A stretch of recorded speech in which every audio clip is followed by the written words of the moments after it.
Here is an illustrated summary of the news. It'll be followed by the latest film of events and happenings at home and abroad. The 1950s were a time of great divide for our country and the world. It had only been 6 years since the end of World War II and our troops came home from Korea, and we would enter the Cold War. The world was in a state of change. Advances in industry and retail were evidenced by new products and inventions of the decade. In 1950, Papermate made its first leak-free ballpoint pen. The first copy machine was made in that same year. The 1950s were also known as the Golden Age of television. Every family member tried to get a hold of a TV set, as it was one of the sources of cheaper, simpler entertaining media. Programs such as I Love Lucy and Father Knows Best were some popular shows of the 50s. The Corvette becomes the first car to have an all-fiberglass body in 1953. The healthcare industry wasn't absent from these advances either, as the polio vaccine was given to more than 7 million American students. It was not only the world that was impacted by these events, but the local environment as well. It was the start of something big, really big. Sri, a young engineer turned executive, was called upon by the higher-ups at Stanford Hospital to lay the groundwork for process improvement activities that would later burgeon into the Department of Performance Excellence that we know today. Sri wasn't alone in this endeavor. Misty Smith-Bentley, a wide-eyed nurse from Minnesota, braved the journey west to make her mark in the healthcare industry. The small team couldn't go without resident Spitfire, program planner, and editor-in-chief of the Performance Excellence Daily Gazette, Eileen Estelilia. And what team wouldn't be complete without the top-notch stenographer and all-around girl Friday, Mary Ann Lim? And our performance improvement journey began. Meanwhile, in Japan, another movement was establishing its roots, the Toyota production system. Toyota received their inspiration for the Toyota production system not from the American automotive industry, but from visiting a supermarket. The Japanese first visited several Ford Motor Company automotive plants in Michigan, but despite Ford being the industry leader at the time, found many of their methods in use not to be very effective. Japanese were appalled by the large amounts of inventory on site, by how the amount of work being performed in various departments within the factory was uneven on most days, and the large amount of rework at the end of the process. However, on a subsequent visit to a Piggly Wiggly supermarket, the Japanese were inspired by how the supermarket only reordered and restocked goods once they had been bought by customers. This would become the precursor of the now famous just-in-time inventory system. United States, the 60s as they were known in popular culture, is a term used to describe the counterculture and social revolution near the end of the decade, and pejoratively to describe the era as one of irresponsible excess and flamboyance. That brings us to Christina St. Martin, who would one day take over the reins of the Performance Excellence Department. Her path did not start out in healthcare or performance improvement. Instead, Christina embraced the counterculture movement of the 1960s and built her resume as an artist, free speech activist, and the fourth member of an all-girl group called the PDCAs. Their only hit to make the Billboard Top 500 in 1965 was, "What's the Muda with You?" The local team at Stanford didn't shy away from the limelight. The first successful kidney transplant in the western United States was performed in 1960 by Roy Barnett Cohen, MD. On July 20th, 1969, Apollo 11, the first human spaceflight, landed on the moon, fulfilling President John F. Kennedy's goal of reaching the moon by the end of the 1960s. Neil Armstrong and Buzz Aldrin weren't the only ones seeing stars. Yael Markley, a young college student, paid for school and books by working part-time as a photography assistant and taking headshots for actors. This experience would one day give her the idea for a small project called Team Cards. In the second half of the decade, young people began to revolt against the conservative norms of the time, as well as remove themselves from mainstream liberalism, in particular the high level of materialism which was so common during the era. This created a counterculture that sparked a social revolution throughout much of the Western world. The youth involved in popular social aspects of the movement became known as hippies. Dipti Randava knew how to fight the power. She used her passion for social activism and love of puppies to pave the way for social equality. When journalist Tom Wolfe surveyed the changes that had swept America in the past few years, he gave the decade a label that has stuck, the Me Decade. Katie Abbott, a typical California teenager, hanging out with friends and growing up in the age of Led Zeppelin, Pink Floyd, listening to the stone-cold grooves of the Partridge Family and the Jackson 5, all while playing Pong on her Atari console. She learned the concepts of organization early. All of her bell-bottoms and platform shoes were arranged according to color and season. The beginnings of her 5S expertise were in the making. After all, that's what you have to do when you have to share a room with your twin sister Abby in their suburban house. Meanwhile, at a nearby college campus, Nishita Settler began her career as an advocate for equal rights, especially equal recognition for Service Spotlight Award winners. Performance improvement became a passion for Nishita after watching several episodes of Medical Center and Marcus Welby, MD. After all, in the 1970s, healthcare costs were escalating rapidly, including greater use of technology, medications, and conservative approaches to treatment. American medicine is now seen as in crisis. Not to worry, Nishita would be bringing her political justice to the mean streets of healthcare soon enough. Nishita was not the only one connected to political currents of the 1970s. Maribel Gutierrez worked for some pretty important people in Washington, D.C., where she eventually developed the savvy, know-how, and skill required to assist the executives on the third floor at SHC. The 1970s also produced the first MRI image, the United States' first Earth Day, and Hollywood continued the new Hollywood revolution of the late 1960s with young filmmakers. Films included Jaws, Star Wars, Saturday Night Fever, and The Godfather Parts 1 and 2. Although this was a time of platform shoes and leisure suits and jive turkeys, the roots of performance excellence were growing deeper and stronger. Peace out.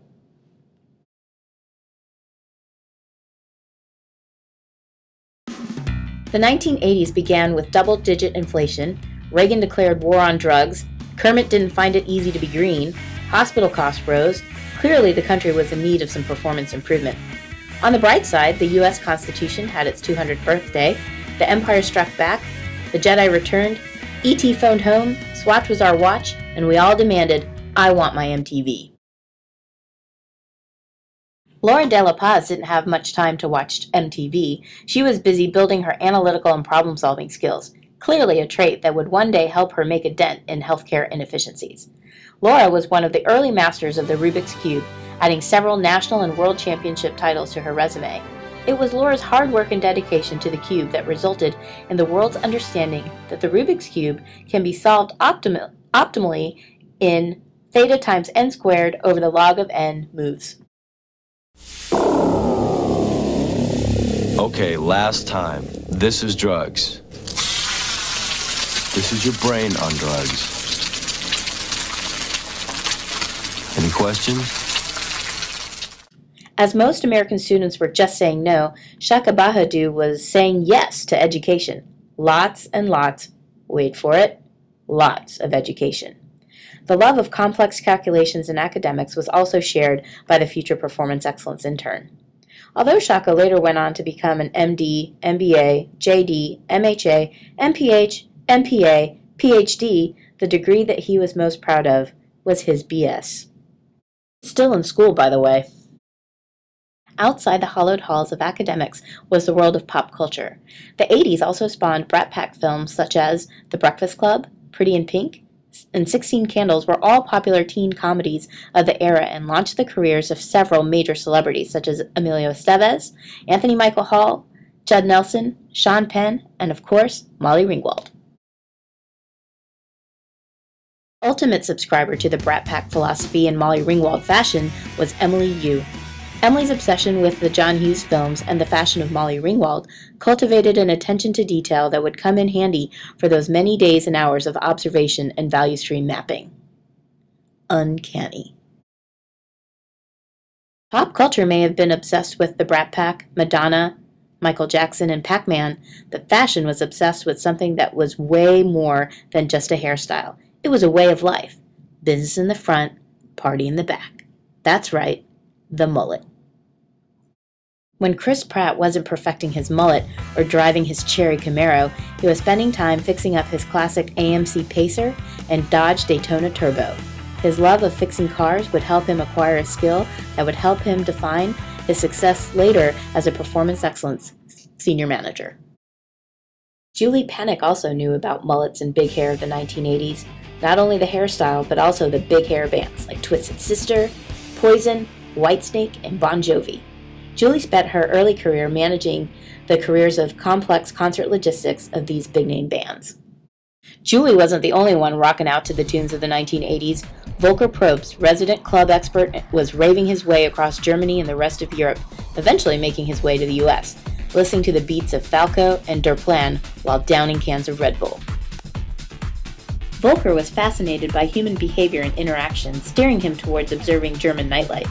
His keen observations and willingness to be one with the crowd and high energy would later provide a valuable characteristics as a Gemba expert for performance excellence. Healthcare also made headlines in the 1980s. At Stanford, the first successful transplant of both the heart and lungs were performed by doctors Norman Shumway and Bruce Reitz on Arizona newspaper executive Mary Golke. Notably, the operation was also the first successful lung transplant ever performed. Advances in medical procedures may have taken center stage, but the softer skills necessary to provide excellent service were the focus of Adrine Polatian, patient experience champion. Adrine always thought it would be easier for staff to remember the tenets of excellent service by coming up with an easy-to-remember phrase or acronym, the beginnings of CI Care, although the first iterations of the now famous acronym would need some work. Choice, I pity the fool. Chill, awesome, radical, excellent. After a few more years of refinement, the acronym found its more patient-centered meaning of connect, introduce, communicate, ask, respond, and exit courteously. There may have been notable inventions such as Windows and the Macintosh that revolutionized most workplaces, but for performance excellence, it was 3M's invention of the Post-it note. Without them, where would we be regarding pain points, brainstorming sessions, and value stream maps? At the turn of the decade, many were happy to leave the spendthrift 80s for the 90s, although some thought the 80s were totally awesome.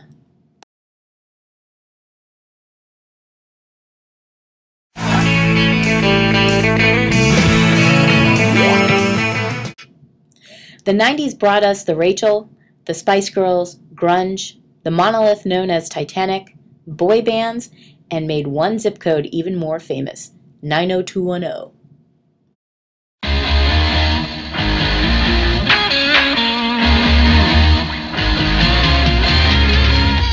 The gang from 90210 was not the only group managing their way through high school years. Ben Elkins was a successful high school student, not only mastering academics, but reaching hair heights that were unparalleled. Focus on the perfect coif started early, and Ben's attention to detail and knack for precision analysis and calculating the perfect angles helped him achieve the coveted spiked mullet. Moose helped too. E. Peng worked as a news analyst for a local newspaper, covering many of the big political stories of the 1990s. One of the biggest stories to impact E's future career in performance excellence, besides the invention of the scrunchie, was the dissolution of the Soviet Union. He understood how to cover the story, a country, an organization no longer defined by previous boundaries. Her understanding of political motivations and fair-minded approach to coverage helped her facilitate the even more political co-location project at SHC. While E was covering politics on the large scale, Mary Song was tucked away in some of the most hallowed political ground in our country, Boston, Mass. Mary was a stellar student and demonstrated great school citizenship, which eventually led her to become student council president at Billerica Memorial High School. Mary's focus on passing key student body legislation, such as environmental limits on the number of hairspray cans one could use to tease up bangs in one day. This experience set the groundwork for much of the policy knowledge that she would be known for in performance excellence. When Laura Hill wasn't leading Macarena dance lines over the weekend, she was heavily involved in studying the more sophisticated dance moves of the 1990s, including the Tootsie Roll, the Carlton, and of course, there's always time for Hammer Time. Laura's dance training proved to be useful in her healthcare career as well.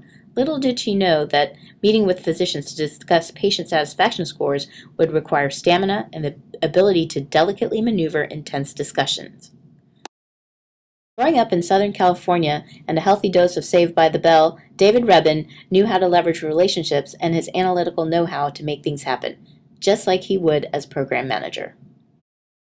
David, an avid skateboarding fan, was inspired by the movie Thrashin'. David used his interest in statistics and analytics to calculate vectors and build a totally awesome skateboard ramp for his neighborhood. Gnarly! It was during the early 1990s that introduced us to what is now basic programming, reality television. Lavias, a college student, decided to take time away from her studies to, you guessed it, be one of 7 strangers, pick to live in a house, work together and have their lives taped to find out what happens when people stop being polite and start getting real. The Real World. The Real World, Columbia, South Carolina, otherwise known as the Lost Season. Although that season of The Real World may have been lost, the experience wasn't. Working in teams and helping managing crisis situations with 6 strangers who have become your roommates gave Alpa the skills to manage teams and tough projects. The decade came to an end. The information age was feeling the pressure of the Y2K problem. The countdown to this issue began in the late 90s. As others fretted, Gerard Thomas's calm, cool nature prevailed. His contributions to the Y2K coding and analysis efforts kept mass hysteria from erupting during the 1999 countdown. That calm, cool demeanor would also serve him well as an analyst on the Performance Excellence team. Okay, so maybe that wasn't exactly how our team came to be, but it has been a great journey getting to where we are today.